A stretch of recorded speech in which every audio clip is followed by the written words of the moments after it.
Segunda Epístola de Timóteo, capítulo 3, verso 16. Timóteo? Antes de Hebreus. Ah, certamente. O Ricardo passou me acertou, não sei nem o nome dos livros de Hebreus. Deixar o que vai precisar na apanhar de Bíblia, Hein, vocês acharam? Não sei Segunda nem qual que Timóteo é. 3, verso 16, diz assim. A gente vai tratar um pouquinho Segundo hoje. Timóteo.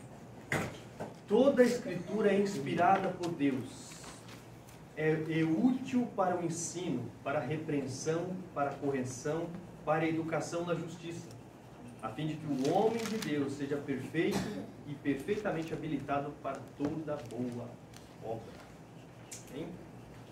E aí? Como a gente vem dizendo, esse mês a gente tirou para tratar um pouquinho sobre a Reforma Protestante. Nas duas primeiras aulas a gente tratou ali dos antecedentes da Reforma Protestante. Tratamos ali da vida de Lutero, falando do próprio contexto da Reforma, como ela se deu, como ela eclodiu, através da vida de Lutero. E como eu falei para vocês, depois que a gente falasse um pouquinho da Reforma, a gente já tratado os pilares da Reforma Protestante, que é o chamado 5 solas da Reforma. Não sei se vocês já ouviram falar, né? 5 solas da Reforma Protestante, 5 pilares em que os reformadores praticamente ali, as ênfases na verdade, né? E essa é uma coisa, os 5 solas não é uma coisa que os reformadores falaram, né? Esse é um conceito, um termo contemporâneo, veio do século XX, né? Do século passado. Tem alguns estudiosos, olhando ali para os escritos dos reformadores, viram as suas principais ênfases, né? As principais doutrinas ali que eles abordavam, falavam da questão da Escritura, da graça, da fé, do Cristo e também só Deus a glória. Que fala dos 5 solas. Sola, na verdade, é uma palavra em latim para dizer somente. Né? Então eu coloquei aqui os 5 solas aqui, ó, sola fide, sola escritura, solus Christo, sola gratis, soli deo gloria. Tudo isso para falar que era a ênfase dele, somente a Escritura, somente a graça, somente o Cristo, né? Somente a fé, somente a Deus a glória.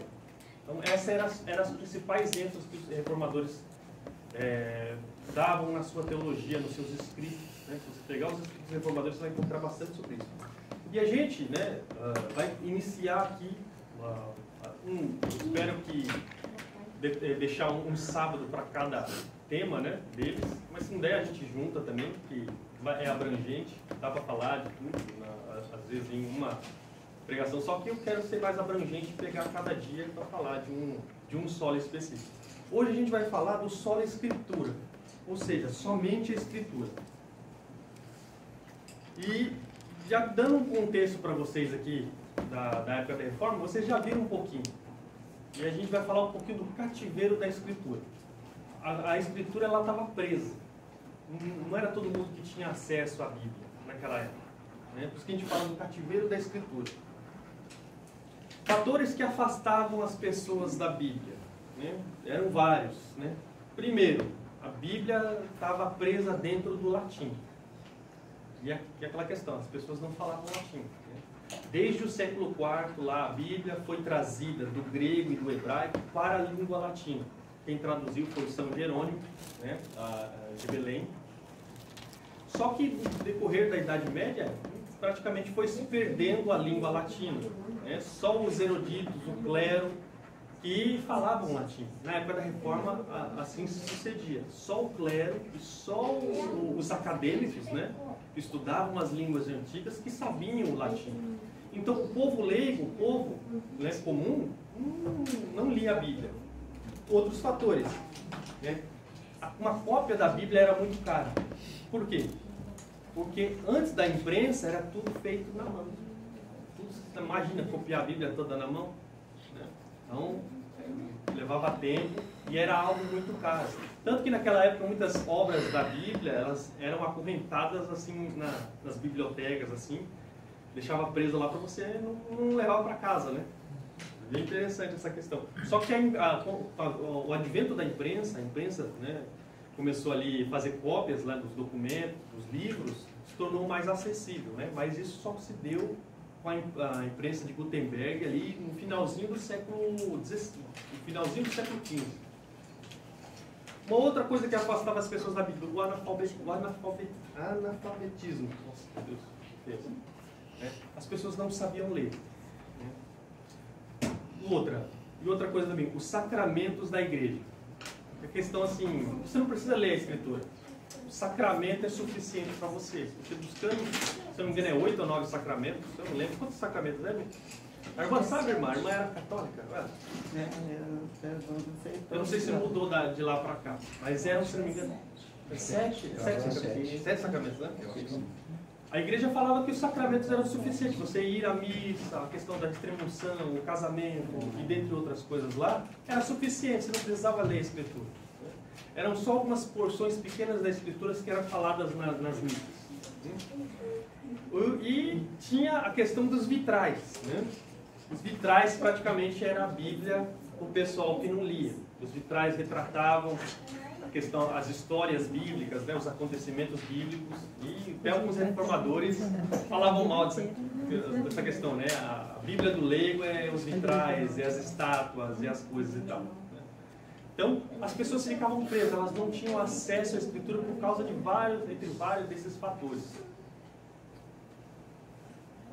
Olha só o que Lutero fala, ó. Quando eu estava com 20 anos de idade, eu ainda não havia visto uma Bíblia. Eu achava que não existia evangelho ou epístolas, exceto as que estavam escritas nas liturgias dominicais. Finalmente encontrei uma Bíblia na biblioteca e levei-a comigo para o mosteiro. Eu comecei a ler, reler e ler tudo novamente, para a grande surpresa do Dr. Stahl. Então, para Lutero, ele falou, não imaginava que tinha os evangelhos, as epístolas e tal, tanto que eu me deparei com uma Bíblia na biblioteca. E aí eu acabei chegando, levando ela para o mosteiro e comecei a ler e reler. Né? Você vê como é que era difícil. E outra, a Bíblia estava no latim, não estava na língua vernácula, o alemão ou outras línguas. Né? Vocês lembram? Quem trouxe a Bíblia para o inglês antes da Reforma foi quem? Vocês lembram? Quando a gente falou dos antecedentes da Reforma? Quem? Não, King James foi já na época puritana, posterior. Que é o Não lembram? Lembra, Vitor? O primeiro que traduziu a Bíblia? Só que ele traduziu... Não foi Lutero. Ele traduziu... Não, isso, Wycliffe. Isso mesmo. Tá todo mundo atirando pros lados. Wycliffe foi o primeiro a traduzir a Bíblia, né, para a língua vernácula. Qual que foi o nome dele? É João Wycliffe. Ah, Lá é João, só falar João. João, João Agrilo. Só que quando ele traduziu a Bíblia, ele traduziu do latim. Ele não fez como o Erasmo ou como o Lutero, já trouxe direto do grego, da língua grega. E hoje, como eu falei para vocês, a gente vai falar do sola escritura. Quando alguém falar para você sola escritura, a primeira coisa que tem que vir na sua mente é a questão da autoridade. Quando os reformadores falavam de sola escritura, eles falavam da questão de autoridade. Sola escritura é ou somente a escritura, né? Diz respeito à autoridade. O que acontecia? A questão da autoridade, ela, na interpretação ou da leitura da Bíblia, né? Quem podia interpretar somente a Igreja Católica.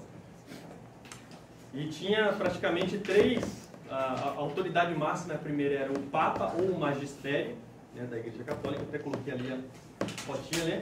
O Sagrado Magistério. Segundo, a tradição, aquilo que os pais da igreja escreveram, aquilo que foi desenvolvido ao longo da Idade Média, estava no segundo lugar de autoridade. E por terceiro, vinha a Escritura. Então a Escritura estava lá embaixo, esse é o ponto. Então, praticamente era invertido. E é o que os reformadores vão trocar, vão colocar a Escritura em primeiro lugar. Que nem, o Catecismo da Igreja Católica, né? E é contemporâneo isso, ó, o Magistério da Igreja, lá no parágrafo 85, diz assim, ó, o encargo de interpretar autenticamente a palavra de Deus, escrita ou contida na tradição, foi confiado só ao magistério vivo da Igreja, cuja autoridade é exercida em nome de Jesus Cristo, isto é, aos bispos em comunhão com o sucessor de Pedro, o bispo de Roma, ou seja, o Papa. Então, Só o magistério ou o Papa que tem a autoridade máxima, eles que podem interpretar as Escrituras. Que nem as demais interpretações fora disso, está tudo no erro. Segundo o catolicismo romano, por eles terem a questão deles terem produzido a Bíblia, produzido o cânon, os livros bíblicos, falou, ó, já que foi a Igreja Católica que criou, né, a Bíblia, então só nós temos o direito. Só nós temos o direito da interpretação. Então tudo que vem de fora disso é considerado errôneo. Então fica bem, né? A questão dele se lembra que eu falei até de um escrito de Lutero que ele vai combater esses muros? A questão foi, eu acho que o Tratado da Nobreza Cristã da Nação Alemã. Ele atacou 3 muros que praticamente Roma colocou em volta de si, que era a questão do clero, do sagrado e o profano, o clero e os leigos. Aí ele ataca essa questão do poder de interpretação só do magistério e a questão da infalibilidade papal. Lutero ataca esses 3 muros, né, da Igreja Católica. Aí, esse é o ponto que a Jana falou. Eles vão inverter a questão da autoridade. Vão levar a autoridade para onde ela é devida, ou seja, só a Escritura. O intento e o êxito dos reformadores era trazer a autoridade máxima para o lugar devido, a Escritura. Por quê? Vocês sabem por quê? Por que tem que ser a Escritura? Por que não pode ser um homem lá? Por que não pode ser o Papa, o magistério? Porque é a palavra de Deus, Deus se revelou através dela. Isso. O que a gente leu aqui? Em 2 Timóteo 3,16. Toda a Escritura é o quê? Ela é inspirada por Deus. A Escritura é inspirada. Esses homens posteriores não foram inspirados por Deus. Os únicos inspirados foram o quê? Os apóstolos e as pessoas chegadas aos apóstolos ali, praticamente do primeiro século. Tudo que veio depois não é nada inspirado. A Bíblia, porque a gente fala, a Bíblia está fechada nos 66 livros. Por isso que a gente fala na questão que homens não podem ser inspirados. Por quê? Homens são falhos. Lembra que a gente tem falado tanto de pecado? A questão que o pecado humano corrompeu a nossa natureza. O nosso coração, gente, ele é enganoso, como diz Jeremias. Ele é extremamente perverso. Esse é um dos grandes problemas que nós temos. Os homens são falhos. Né? Os únicos que foram inspirados por aqueles homens que redigiram, escreveram as Escrituras. Depois deles não houve mais pessoas inspiradas, inerrantes, infalíveis. Né? Por quê? Por que os reformadores colocaram a autoridade somente na Escritura? Porque os papas e os concílios, eles constantemente erraram, falharam, se contradisseram. Então, por isso que não podia falar, não, como assim? Só vocês detêm a interpretação correta e isso e aquilo. Não. Só a Escritura é inspirada. Então, ela tem que estar ela é a autoridade máxima na igreja. Ela que tem que conduzir a prática, a fé e a prática das pessoas. Não o magistério, não o Papa, não a tradição. Né? Por isso que eles falam, somente a Escritura é inspirada por Deus, e se ela é inspirada por Deus, ela é o quê? Ela é inerrante, ou seja, ela não erra, e ela é infalível, ela não vai te conduzir ao erro. Somente através da Escritura temos o quê? Acesso às próprias palavras de Deus. Então é o único meio de nós acessarmos as palavras do próprio Deus, é através do quê? Da própria Escritura. Então, ela tem a autoridade máxima, está acima da tradição, está acima do magistério da Igreja Católica, por aí vai.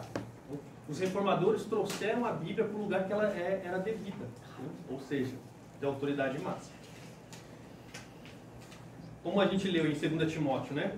3, versos 16 e 17. Toda a Escritura é inspirada por Deus e útil para o ensino, para a repreensão, para a correção, para a educação na justiça, a fim de que o homem de Deus seja perfeito e perfeitamente habilitado para toda boa obra. E olha só, em 2 Pedro também, ó, capítulo 1, do verso 20 a 21. Sabemos primeiramente isso, que nenhuma profecia da Escritura provém de particular elucidação, porque nunca jamais qualquer profecia foi dada por vontade humana. Entretanto, homens santos falaram da parte de Deus movidos pelo quê? Pelo Espírito Santo. Então, aqueles homens foram movidos por Deus para escrever as Escrituras. E eles foram privados de errar. Né? E eles escreveram toda a palavra de Deus. Por causa de toda a Escritura ser inspirada por Deus, ela é a única que é o quê? Inerrante e infalível. Então, não leva ao erro. Ela é inerrante, não conduz ao erro. Por isso que Martinho Lutero ele soltou aquela frase na Dieta de Worms. Não sei se vocês lembram daquela frase dele, ó. A não ser que eu seja convencido pelo testemunho das Escrituras ou por uma razão bem clara, pois não confio no Papa ou em concílios isoladamente, já que é sabido que frequentemente eles têm errado e se contradizem. Estou atado às Escrituras que tenho citado, e minha consciência é cativa da palavra de Deus. Não posso me retratar de nada, nem farei isso, já que não é seguro nem certo ir contra a consciência. Não posso fazer de outro modo. Aqui eu me firmo, que Deus me ajude. Amém. Então Lutero ele solta essa frase, por quê? Porque os homens são falhos. O magistério é falho, o Papa é falho, os concílios que tiveram em épocas passadas se contradisseram. Então, poxa, se eu for depender dessas pessoas, eu estou frito, né? Eu vou para a fonte que é inerrante, a fonte que não tem erro, que é infalível, que é o quê? A palavra de Deus. Por quê? Mediante a palavra de Deus, nós temos acesso às palavras do próprio Deus. Nós não precisamos de nenhuma outra mediação de um homem falando, de trazendo novas revelações. Porque a gente sabe que homens são falhos, né? Homens se contradisseram, como houve no passado, né? Por isso que Lutero ele voltou os seus olhos para o único meio de não errar, que é a Escritura. Por isso que ele fala, se vocês não me convencerem pela Escritura que eu estou errado, então, né, eu me firmo. Alistair McGrath, ele fala assim, ó, os reformadores destronizaram o Papa e entronizaram a Escritura. Então eles colocaram a Escritura no lugar devido. Destitui o Papa, né? Porque o Papa erra, e a gente coloca o quê? A Escritura no seu devido lugar, no trono. É ela que vai reger, é ela que vai orientar a conduta da igreja, as crenças da igreja. Porque a gente fala que a Escritura é a nossa única regra, lembre disso, de fé e de prática. Só ela pode conduzir a igreja de uma forma inerrante. Philip Schaff ele diz assim, ó, todo progresso verdadeiro na história da igreja é condicionado por um novo e profundo estudo das Escrituras. Enquanto os humanistas, lembram lá da Renascença? Enquanto os humanistas retornaram aos clássicos da antiguidade e reviveram o espírito do paganismo grego e romano, os reformadores retornaram às Escrituras sagradas em suas línguas originais e reviveram o espírito do cristianismo apostólico. A gente vê, gente, quando vocês viram que o cristianismo, na era medieval, ele se desfigurou. Não tinha mais nada a ver com o cristianismo. Não tinha nada a ver mais com o que foi falado pelos apóstolos. Por isso que teve que ter uma reforma, trazer novamente a forma da igreja. E a gente só traz a forma novamente da igreja através da Escritura. Não é mais através do acrescentar de tradições humanas, né? De novas revelações que houve, que vieram na Idade Média. Não. Por isso que os reformadores olharam o cristianismo puro e simples, que está residido nas Escrituras, nos 66 livros inspirados por Deus. Nada mais. A autoridade da igreja existe. Todavia, a autoridade não é intrínseca, mas ela é derivada. Um exemplo desse aqui, a gente pode ver em Mateus 18, do verso 19 a 20. Onde estiverem 2 ou 3 reunidos em meu nome, ali Jesus se faz presente. Se você olhar no contexto desse texto, é a questão de exortar algum irmão que está em pecado. Se você descobriu que o irmão está em pecado, ele está em pecado, vou lá falar com ele. E eu mostro na Escritura, você pecou, você está fazendo isso, né, tal. Ele não me deu ouvidos, né? Eu trouxe a autoridade da Escritura, só que ele não me deu ouvidos. Aí o que a Escritura manda fazer? Vai lá, chama outro irmãozinho e vai. Vai lá os dois. Ele não se arrependeu? Então você vai levar para a igreja. E a igreja vai exortar, para ele se retratar, para ele se arrepender do pecado dele. Se ele não se retratar, não se arrepender, o que a igreja tem que fazer? Aí é o que a gente fala de excomunhão, excluiu mesmo. É o que aconteceu lá na igreja de Corinto. O rapaz lá estava se deitando com a mulher de seu pai. Não quis se arrepender, então não, tira esse rapaz daí. Ele não pode ficar no meio da igreja. E veja que a autoridade, ela não é nossa, não é da igreja. A autoridade é derivada, ela parte das Escrituras. São as Escrituras que têm a autoridade máxima.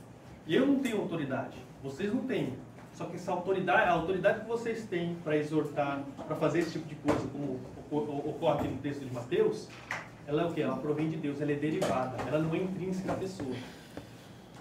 Então, a gente só pode ter compromisso com a igreja, gente, se a igreja for submissa à Escritura.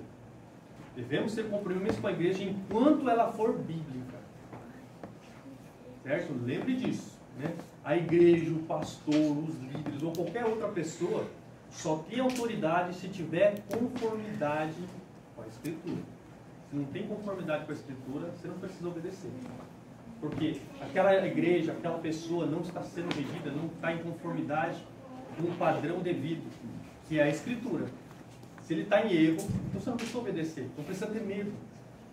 Que eu estava vendo, a minha esposa viu um comentário de uma moça lá, né, que estava querendo sair da igreja dela, né, só que não deu. Ela falou: Rubem, responde essa moça aqui, né, porque ela está com uma grande dúvida. Ela quer sair dessa igreja para ir para outra, né, só que o pastor não quer dar, entre aspas, a bênção para ela sair da igreja dele e ir para outra. Olha, a primeira coisa, aí ela falou: será que ele está preocupado com a minha alma ou é com o meu dízimo que ele vai perder? Eu tentei até responder, só que desativaram os comentários. Eu escrevi lá, ó, essa pessoa que ela não... primeira coisa, esse negócio de bênção de pastor não existe. Não tem base escriturística nenhuma. E fui ali orientando, ali escrevendo, ali, só que não deu para postar. Por quê? É um pastor que não está submisso à palavra de Deus. Ou uma pessoa que não tem a escritura como única regra de fé e prática. E o que? Ela usa de medo, né? Fala um monte de coisa lá para tornar a pessoa cativa para ficar nos seus domínios. Então, olha, você vai ficar debaixo de um pastorado de uma pessoa dessa, né, que não te rege com a sua escritura, mas te rege com outras coisas, com artifícios para te manter cativo na igreja dele. Então, a pessoa só deve ficar submissa enquanto a igreja permanecer bíblica. Porque é o quê? É a escritura que rege, que orienta, que tem autoridade. O pastor, a igreja não tem autoridade intrínseca de si, mas toda autoridade é derivada. Lembrem disso. Franklin Ferreira, no seu livro Pilares da Fé, ele diz assim, ó: o fundamento da igreja cristã nada mais é, portanto, do que a mensagem contida nos escritos apostólicos e proféticos. Esses são os fundamentos da igreja. E isso não quer dizer que Deus esteja levantando apóstolos e profetas na atualidade. Quer dizer antes que a mensagem dada no passado serve de alicerce para a comunidade cristã até os dias de hoje. Essa mensagem é a base sobre a qual a igreja se assenta. Quem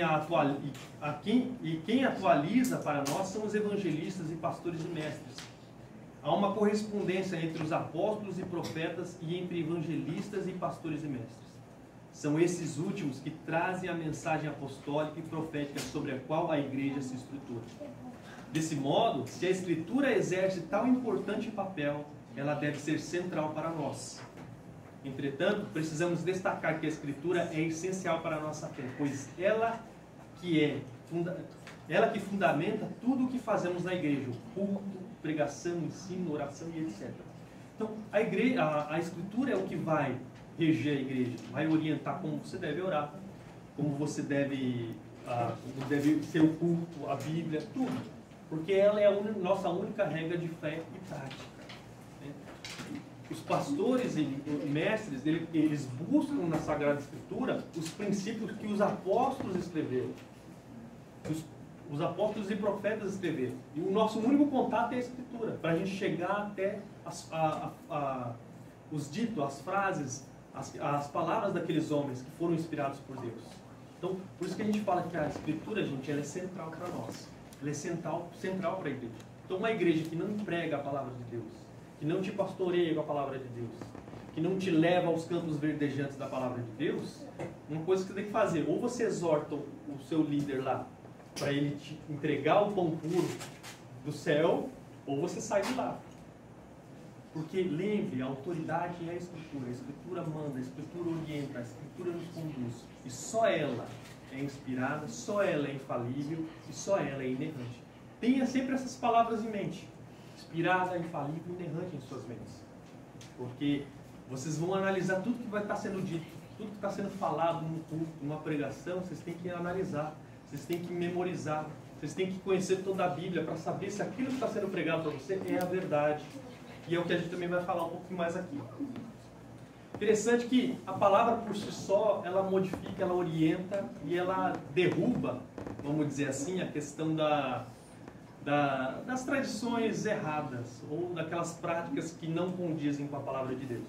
Lutero ele diz bem assim, ó, simplesmente ensinei, preguei, escrevi a palavra de Deus, não fiz mais nada. Então, enquanto eu dormia ou bebia a cerveja de Wittenberg com o meu amigo Felipe Amsdorff, a palavra enfraqueceu tão intensamente o papado que nenhum príncipe ou imperador jamais fez estrago assim. Não fiz nada, a palavra fez tudo. Lutero só fez isso, ele só pregou, escreveu, publicou, né? E as pessoas tomando ciência da palavra de Deus, de como são as coisas, de como deve ser nossa crença, como deve ser nossa prática, muitos deixaram que a igreja romana. Por quê? Tudo que estão falando aí não condiz com a Escritura. Não condiz com você está contradizendo realmente a palavra inspirada de Deus. Então, o que aconteceu? Por isso que foi um montoeiro de gente saindo da igreja de Roma, indo para o protestantismo. Porque viam a firmeza, o alicerce, que é a Escritura inspirada, inerrante. Isso é fantástico. G.H. Merle Davgny diz assim, ó, a única reforma verdadeira é aquela que emana da palavra de Deus. As Escrituras sagradas, por darem testemunho da encarnação, morte e ressurreição do Filho de Deus, geram no homem, por intermédio do Espírito Santo, a fé que justifica. A palavra gera isso. Uma fé que justifica, que nos coloca em um novo status para com Deus. Por isso que a palavra é importante, por isso que o Evangelho é importante, por isso que os reformadores bateram e trouxeram as Escrituras para o povo. Por quê? Porque quando você entra em contato com a palavra de Deus, o que acontece? Romanos 10:10. A fé vem do ouvir, e o ouvir da palavra de quem? Então, essas pessoas precisam ouvir as palavras de Deus. Precisam entrar em contato com a palavra de Deus. Por isso que foi um esforço tremendo de traduzir a Bíblia para a língua vernácula, para a língua do povo. Porque o povo precisa ler. O povo precisa entrar em contato com essa Escritura. E através disso, mediante o Espírito Santo, eles vão ser justificados mediante a fé. Que nem a difícil missão de William Tyndale. Ele foi um dos tradutores da Bíblia na Inglaterra. Ele trouxe do grego para o inglês o Novo Testamento. O Stephen Lawson diz assim nesse livro: ao considerar o estado espiritual da Inglaterra, Tyndale chegou à solene compreensão de que a Inglaterra nunca seria evangelizada pelo uso da Bíblia em latim. Ele concluiu: era impossível estabelecer o povo leigo em qualquer verdade, exceto se a Escritura fosse colocada diante de seus olhos em sua língua materna. Olha a ideia dele. Se o povo entrar em contato com a Bíblia na sua língua que ele entende. Continua assim, ó. Quando os sacerdotes locais iam jantar na casa senhorial de Wash, Tyndale testemunhava em primeira mão a ignorância bíblica da igreja romana. Durante uma refeição, ele se viu num debate intenso com o clérigo católico. O sacerdote afirmou: é melhor ficarmos sem a lei de Deus do que sem a lei do Papa. Tyndale respondeu corajosamente: eu desprezo o Papa e todas as suas leis. E acrescentou que, se Deus lhe poupasse a vida, em alguns anos ele faria um rapaz que toca o arado saber mais da Escritura do que ele sabia. Olha só. E ele empreendeu, né, essa obra de traduzir as Escrituras para o inglês. Ele falou: ó, vou fazer um garoto lá do campo, lá, que mexe com o arado e saber mais de Bíblia do que você, o clérigo ali da Igreja Católica. E é fantástico, as pessoas entrando em contato. O Tyndale, ele foi morto por causa do rei, né, que estava caçando aqueles que traduziam, porque era um crime traduzir a Bíblia para o inglês. Né? A Igreja Católica não permitia. E durante os anos que ele viveu, Tyndale se esforçou para traduzir a Escritura para o inglês. E também, gente, dois conceitos que vocês precisam aprender, acho que a irmã Jana e a irmã Aline conhecem já, dois conceitos sobre sola escritura que devemos aprender. Nuda escritura e tota escritura, né? São duas palavras em latim, a gente vai aprender as duas. Sola escritura não quer dizer nuda escritura. O que é nuda escritura? O conceito de nuda escritura diz que a Bíblia deve ser lida sem auxílio de qualquer fator externo. Pode ser um livro ou pode ser uma tradição. A pessoa que fala nuda escritura, tipo, não, eu não preciso de auxílio. Eu só leio a Bíblia. Você já ouviu isso aí já? Não leio nenhum outro livro, só leio a Bíblia. Parece piedoso, mas a gente fala de uma piedosa arrogância. Porque ninguém é uma ilha, gente. O cristianismo não nasceu com vocês. O cristianismo tem 2000 anos de interpretação bíblica. Então, muita coisa que foi escrita no passado é útil para nós. Na época mesmo da Reforma, teve muito problema com os chamados espirituais, que diziam assim, só queriam a Escritura e, não, tolo Ambrósio, tolo Agostinho, né, nenhum deles sabe de nada da palavra de Deus. Eles rejeitaram toda a tradição que veio antes, falando, não, só preciso da Bíblia e das revelações que o próprio Espírito dava para eles. Então, isso é perigoso, né? Franklin Ferreira, no Pilares da Fé, ele diz assim, ó, para a corrente principal da Reforma, sola Escritura é o princípio no qual a Bíblia tem primazia, mas não ao custo do total abandono da tradição cristã e mesmo de contribuições de outras áreas do saber. Toda obra teológica dos reformadores pressupõe a autoridade da Escritura e da genuína tradição da Igreja, derivada da Escritura. O que a noção da sola Escritura afirma é que quando houver desarmonia entre a Bíblia e a tradição, a Bíblia tem primazia, né, prioridade. Então, a gente vai ler os escritos antigos. Eu gosto de ler bastante os pais da igreja. Tem muita coisa boa lá, mas tem muita coisa podre lá, tem muita coisa ruim, né? E quando aquilo que eles falaram estiver em desacordo com a Escritura, então quem vai prevalecer? A Bíblia. A Bíblia. A gente vai ler a tradição. A tradição é boa, gente. Tem muita coisa boa na tradição. Muitas coisas que os antigos falaram que são boas, que condiz com a Escritura, porque tem base lá. Mas quando está em desacordo, quem tem prioridade não é a tradição, é a Escritura. Nem Lutero, ele fala assim, ora, se qualquer um dos santos pais pode mostrar que a sua interpretação está baseada nas Escrituras, e se as Escrituras provarem que essa é a forma pela qual devem ser interpretadas, então a interpretação está certa. Se não é esse o caso, não devo acreditar nele. Então, a gente vai ler os pais.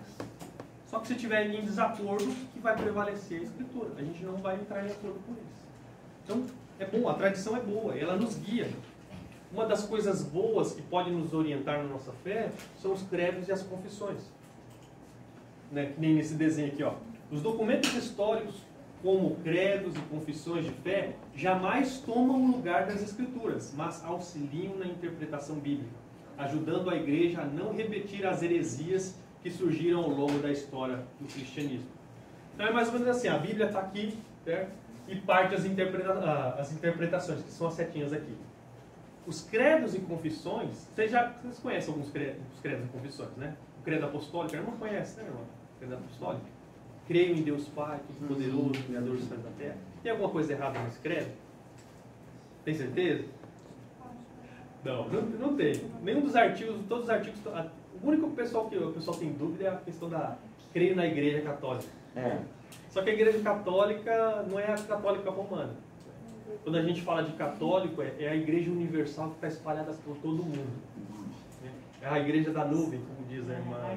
É do iClub, né? Do iClub. São os verdadeiros cristãos que estão espalhados por todo mundo. Isso quer dizer católico.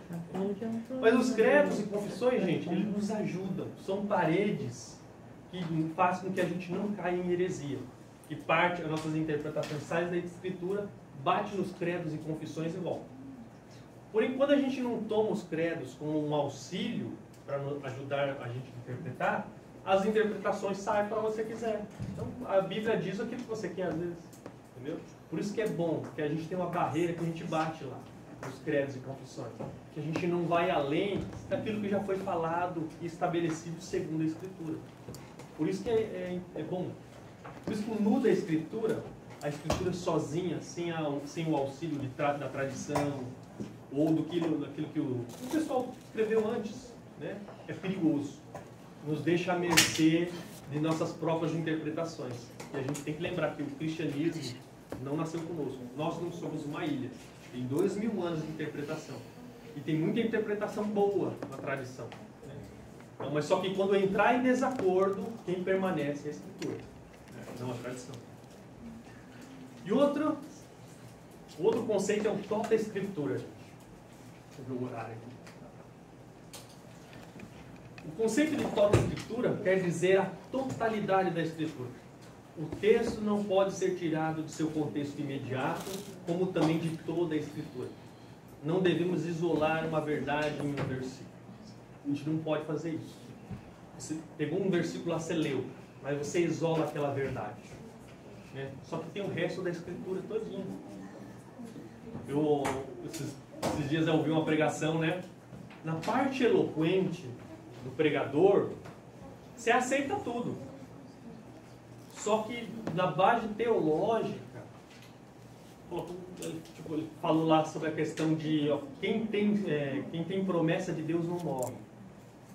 Maravilhoso, né? E pregou lá e todo mundo disse amém. Todavia, entretanto, na minha cabeça suscitou um versículo lá. Falei, o que faz com Hebreus 11, verso tal, né? Que muitos tiveram a promessa de Deus, mas morreram sem alcançar a promessa. E aí? Tanto que no final da pregação eu fui lá falar com ele. Mas o que você faz com o versículo tal? Aí a pessoa ficou meio desajeitada. Assim, então. Falei, você tem que lembrar que toda a Escritura está diante de nós. E você não pode isolar um versículo. Né? Você não pode isolar um versículo. Tem outro lá na frente falando uma coisa contrária ao que você disse. E aí? Como é que faz? Por isso que o toque da Escritura é uma coisa maravilhosa. Toda a Escritura. Nunca isole, nunca trabalhe com textos isolados. A gente tem que conhecer, por isso que é bom a gente conhecer toda a Bíblia. Devemos ponderar tudo o que é pregado. Os cristãos de Bereia constatavam se o que Paulo pregava condizia com a Escritura. Lá quando Paulo pregou lá em Bereia, né, e ele pregando lá o Evangelho e tal, os bereanos olhavam na Escritura lá no Antigo Testamento para saber se aquilo que Paulo estava pregando estava aqui na Escritura. E é uma coisa que nós devemos fazer. Eu acho muito interessante Irineu de Leão. Ele falava do gesso no leite puro de Deus. Os incautos, eles não percebem o gesso dentro do leite de Deus. E eles tomam pensando que é o leite de Deus. Só que é uma coisa que está adulterada. Por isso que é bom a gente conhecer Bíblia. Porque quando a pessoa está pregando, a gente está analisando cada frase. Ele falou, condiz com a Escritura. Está aqui, é isso mesmo. Né? Mas quando vem alguma coisinha lá, só a anteninha sobe, eu falei, epa, daí ele pisou fora da linha. Entendeu? Por isso que é importante a questão do toque da Escritura. Toda a Escritura. Toda ela a gente tem que ter praticamente as doutrinas centrais na mente. Toda a Escritura na nossa mente, se possível, para que a gente poder captar essas heresias ou esses erros que são falados de tudo. É a mesma coisa, não tirei. Que nem eu. Devemos tomar cuidado para não sermos enganados com a retórica e a eloquência daquele que traz a mensagem. E eu lembrei de um livrinho de filosofia de Górgias. Não sei se já ouviu falar de Górgias. Ele era um sofista da Grécia Antiga. E ele escreveu um livro chamado Elogio a Helena. Você conhece a Helena? Aquela lá que provocou toda a guerra de Troia? Conhece ela? Nunca ouviu? Nunca assistiu o filme de Troia lá? Já. Ah, sim. Era uma das sacerdotisas lá do... Isso, ela era mulher, acho que do rei. E esqueci o nome do rapaz lá agora. Ele foi lá e raptou Helena, né? E a Grécia se voltou contra a Troia. Teve aquela grande guerra, né? Foi por causa dela. né? Todo mundo sabia que a guerra de Troia foi causada por Helena. E Górgias, ele falou, eu vou ensinar retórica, né? Com base em Helena. Se você lê elogio a Helena, você vai ver nos primeiros parágrafos ali, você vai ler, e você vai começar a ficar com pena de Helena. Porque ali você vai ver que o real motivo que causou, que aconteceu tudo aquilo, foi por causa dos deuses, que deram uma beleza exuberante para ela, né? Que fez tudo, que planejou tudo. Aí você fala, nossa, como é que eu pude pensar tão mal de Helena? Né? Aí você sabe, né? Você começa a fazer até campanha para falar, não, Helena não é má. Só que daqui a pouco, Górgias, ele muda o argumento. Ele começa a falar que Helena é sórdida. E ela é culpada mesmo. E você termina o livro, quase praticamente terminando os últimos parágrafos assim, com um ódio de Helena, maior que você tinha antes. Só que aí você para assim, poxa, eu fui do amor ao ódio assim. Né? E Górgias no final ele vai falar assim, ó, eu não queria nem falar que Helena é boa nem má, eu só queria brincar com você, para você ver que mediante palavras bonitas, né, eu posso te levar de um lado para o outro, sem que isso esteja alicerçado na verdade. Isso ocorre muito hoje. Por isso que eu falo, a gente vê pregadores com a sua eloquência, com a sua retórica, a gente não pode se deixar encantar com isso. Por isso que a gente tem que ter toda a escritura. Porque quando ele fala alguma coisa lá, opa, errou, peraí, isso aqui não condiz com a escritura. Então, esse é o perigo. Por isso que vocês têm que ter a escritura na mente de vocês. Que nem aqui a questão de 2 Coríntios 10, 4, 5. Porque as armas de nossa milícia não são carnais, e sim poderosas em Deus, para destruir fortalezas, anulando nossos sofismas e toda altivez que se levante contra o conhecimento de Deus, e levando cativo todo o pensamento à obediência de Cristo. Nossa mente tem que ser cativa das Escrituras, tem que ser cativa de Deus. Por isso que eu falo, quando sua mente está embebecida com a palavra de Deus, quando suscitar alguma heresia lá, você fala, peraí, isso aí não condiz com a palavra de Deus. Né? Faça que minha irmã Aline falou comigo, mas irmão, quando você falar uma coisa errada lá, eu vou acender o fósforo assim, ó, sabendo que a fogueira te aguarda ao final do culto. Falei, é isso mesmo. Se a gente tomar por certo que só a palavra de Deus nos orienta, a gente não vai querer receber o gesso no meio do leite puro de Deus. Né? Isso vai tornar o pregador mais, opa, não posso levar qualquer coisa, não posso falar. Antigamente era fácil, é só gritar 3 aleluia e o pessoal, glória a Deus. Hoje, quando a gente tem cristãos saudáveis na igreja, né, o pastor, o líder, o pregador, ele tem que ralar, né, porque o público dele não vai receber qualquer coisa, eles querem receber a pura palavra de Deus. Como devemos encarar a palavra pregada? Ao perceber que está sendo pregado a pura palavra de Deus, ou seja, o leite puro está sendo entregue aos ouvintes, eles te devem, olha só, considerar que é o próprio Deus falando pelo meio do pregador. Se você tem reconhecido que aquele que está pregando para você está trazendo a pura palavra de Deus para você, você tem confirmado isso na Escritura, você tem que considerar aquelas palavras não do pregador, mas que são palavras do próprio Deus, porque ele tem trazido a fiel palavra de Deus para vocês. E é a palavra de Deus que é a única regra de fé e de prática na vida de vocês. E vocês têm que tomar essas palavras como vindas do próprio Deus, para orientar a vida de vocês, a crença, a prática de vocês. Pense nisso. O Lutero ele fala assim, ó, quisera Deus que pudéssemos gradualmente treinar nossos corações a crer que as palavras do pregador são palavras de Deus. Não é um anjo, nem 100.000 anjos, mas a própria divina majestade que ali está pregando. Com certeza, não escuto isso com meus ouvidos, nem o vejo com meus olhos.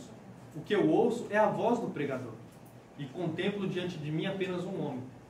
Mas eu vejo, retrato corretamente quando creio que a voz e as palavras do pastor não são suas próprias palavras e doutrina, mas as de nosso Senhor e Deus. Não é um príncipe, um rei ou um arcanjo que ouço. É aquele que declara ser capaz de distribuir a água da vida eterna. Então, olha só como Lutero ele colocava. Quando essa pessoa traz de fato a palavra de Deus, não tome elas como as palavras de um homem, mas tomem como as palavras vindas do próprio Deus.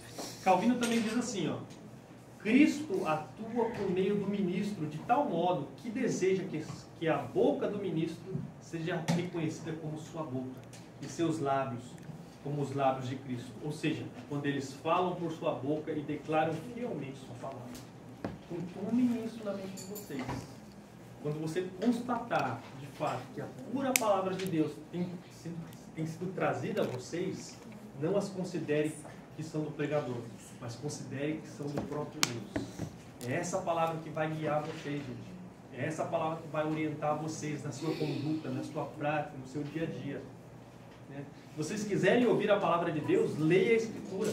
Os reformadores eles falavam assim que você quer ouvir a voz de Deus? Leia a palavra de Deus. Você quer ouvir a voz de Deus em voz alta? Leia a Bíblia em voz alta. Eles falavam da vox Dei, a voz de Deus. Está na Escritura. Por isso que é central a palavra de Deus na vida da igreja. Por isso que é importante a pregação fiel da palavra de Deus, que te conduz à pura palavra. Por isso que a gente dá sempre ênfase à questão da pregação expositiva, porque ali está sendo pregada a pura palavra de Deus para você, né? Destrinchando cada texto, a intenção do autor, e por aí vai. Porque essa é a palavra que nos guia.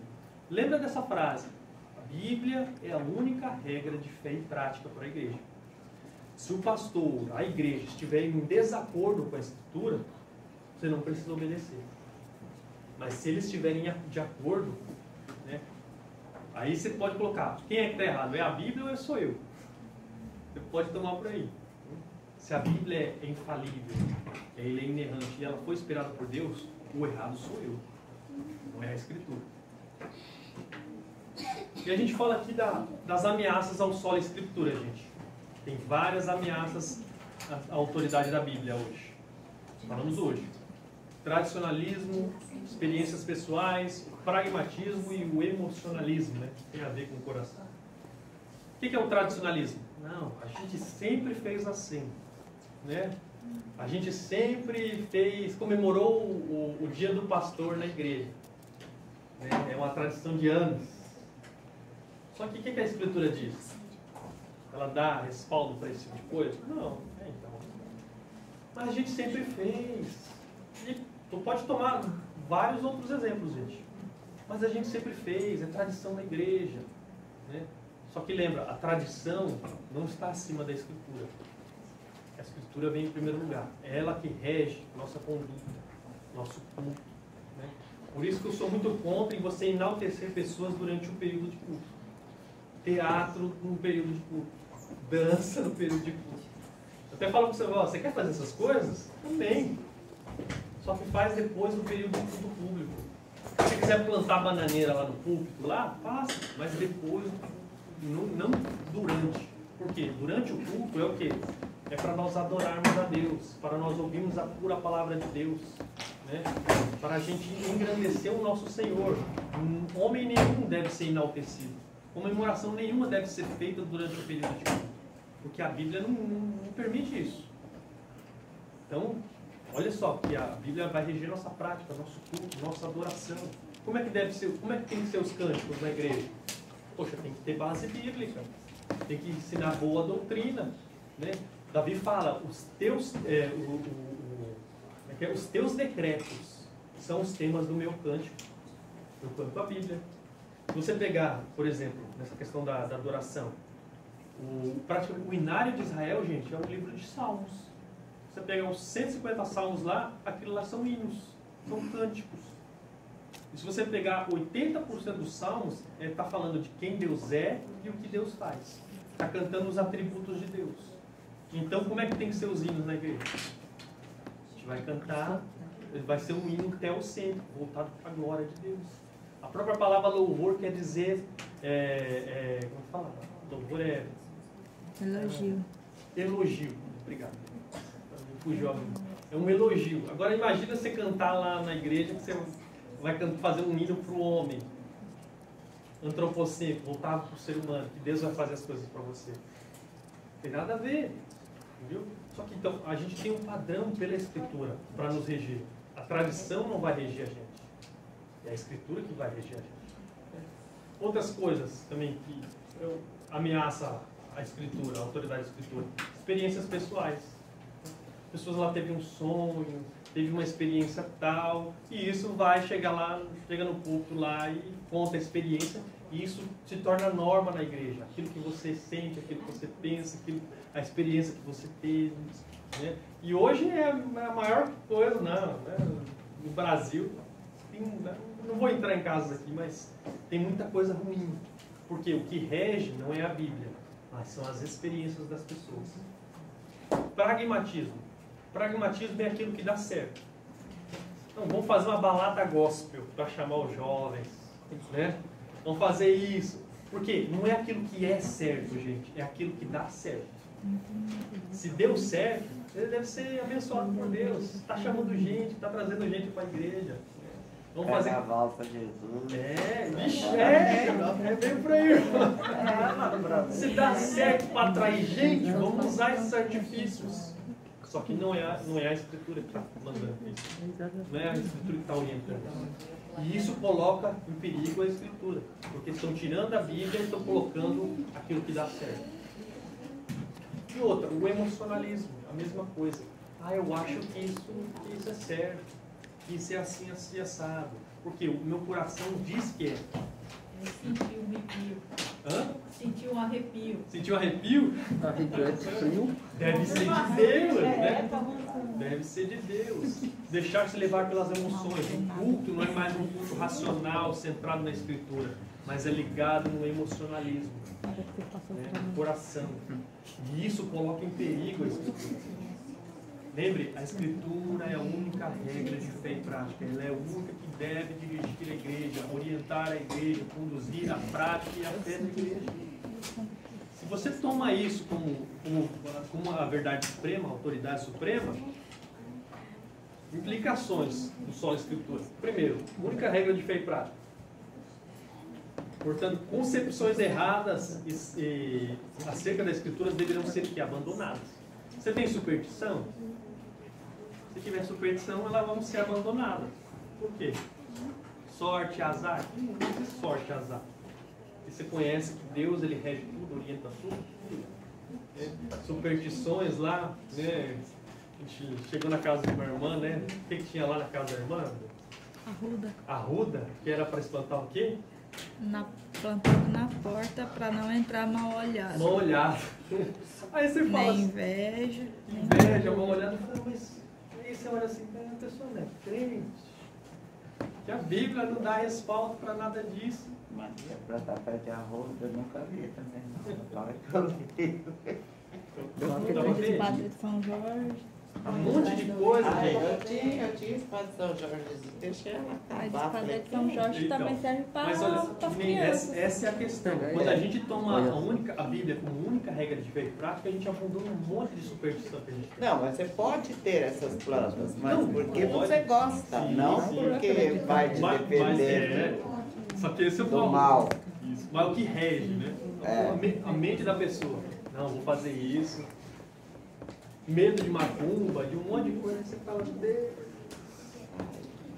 Se você tiver com fome para saber na farofa de macumba, você pode estar comendo. E outra coisa, é que nem fantasma. Aí você fala, é fantasma aqui, gente. A Bíblia diz que dita o homem que vai morrer uma vez só e depois disso vem o juízo. Nenhuma alminha vai ficar andando por aí. Então você vai abandonando um monte de coisa que você acha que é certo, mas não tem respaldo na Escritura. A Escritura diz totalmente diferente. Aí você abandona um monte de coisa, né? Porque não condiz com a Escritura. E outra, se você tem a Bíblia como única regra de fé e prática, você vai adotar somente aquilo que é bíblico. Aí que é o que a gente falou, adoração, modelo de culto, que é o que a gente fala, né, os princípios regulador do culto. Tudo vai ser regulado com a Escritura, né? Os cânticos, a pregação e por aí vai. E outra coisa aqui, ó.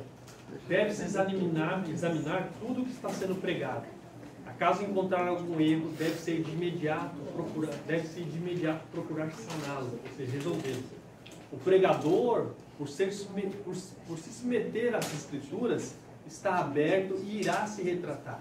Eu gosto muito de Richard Baxter, no livro O Pastor Aprovado, ele falando para os ministros, falou, ó, se você está dentro comigo, na canoa, ela está furada, está entrando água, eu vou deixar você quieto? Eu não vou falar, ô, ajuda aí, porque nós dois, o barco vai afundar com nós dois se a gente não fazer algo. Você vai ficar parado? Né? Então você tem que alertar. Você está ouvindo uma pregação que está errado, chama lá de canto, lá o fulano, falou coisa errada, diga aí. Só que vai ser muito difícil deles ouvirem, né? Porque Mas ele é já isso que eu está falei, errando sabendo que está errando. Lembra o versículo que a gente leu no começo? O homem para quem Deus vai olhar, aquele que teme a sua palavra, a palavra é a autoridade máxima, lembra assim? Por isso que eu sempre, quando eu vou conversar com as pessoas, eu falo, ó, você tem a Bíblia como única regra de fé e prática? A pessoa fala, eu tenho. Ah, então, vamos lá então na Escritura. Porque a Escritura diz assim, assim, assado. Quem é que está errado? Você ou a Escritura? Aí a pessoa não, irmão, acho que tem.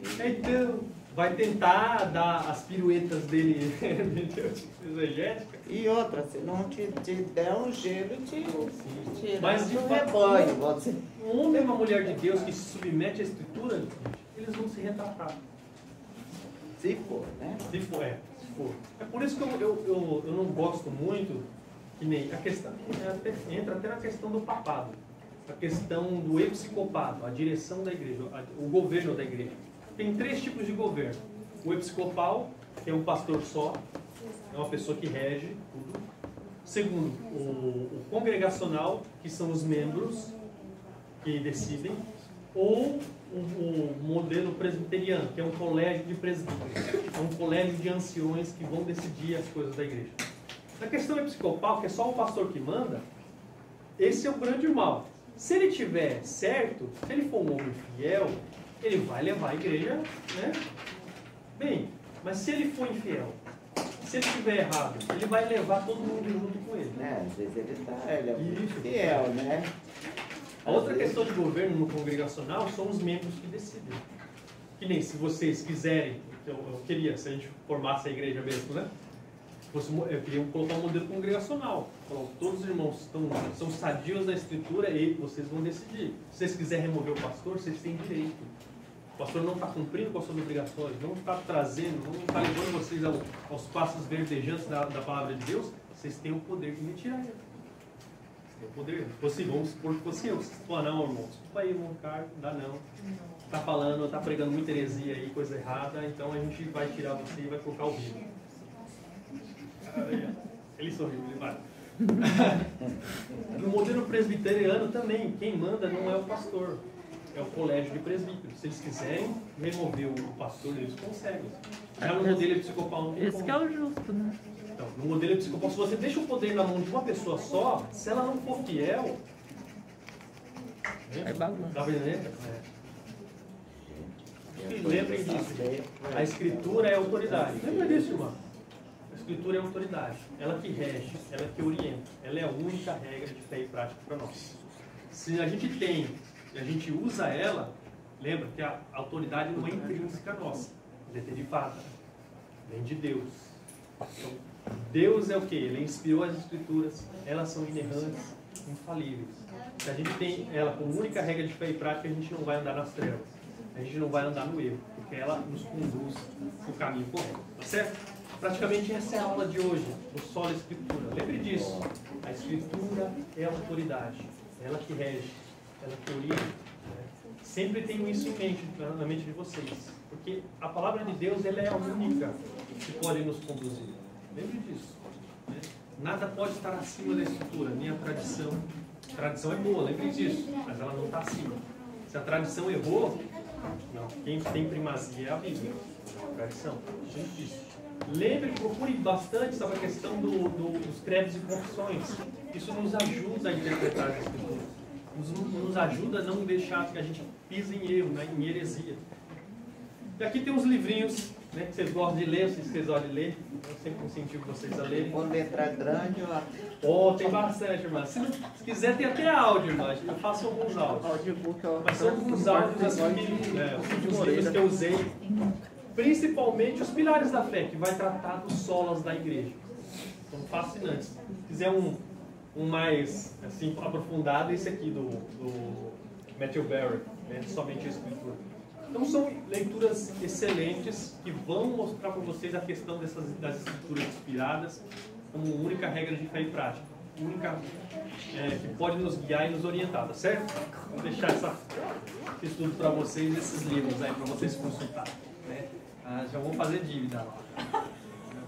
Não, ô Ricardo, não dá ideia. Não. Aí ó. Na